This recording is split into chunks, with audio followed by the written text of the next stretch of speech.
makes me sad and still, and why my brow is darkened like the clouds upon the hill. Run in your ponies closer, and I'll tell to you my tale of Utah Care, my partner, and his last ride on the trail. We rode the range together and rode it side by side.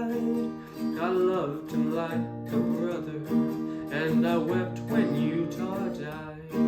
We were rounding up one morning when work was almost done, when on his side the cattle started on a frightened run.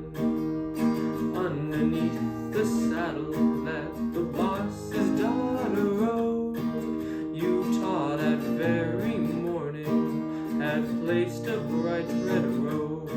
So the saddle might ride easy for Lenore, his little friend, and it was this red blanket that brought him to his end. The blanket was now dragging behind her on the ground. The frightened cattle saw it and charged it with a bound. Lenore then saw her danger and turned her pony's face, and leaning in the saddle tied the blanket to its place.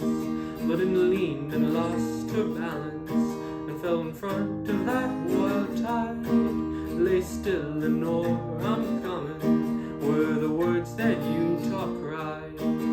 His faithful pony saw her and reached her with a bound. I thought he'd been successful and raised her from the ground, but the weight upon the saddle had not been felt before.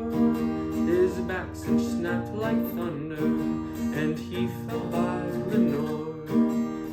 Picking up the blanket, he swung it over his head and started across the prairie. Lay still, Lenore, he said.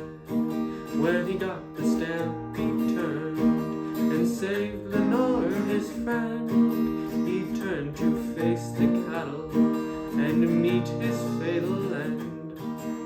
His six-gun flashed like lightning, the report rang loud and clear. As the cattle rushed and killed him, he dropped the leading steer.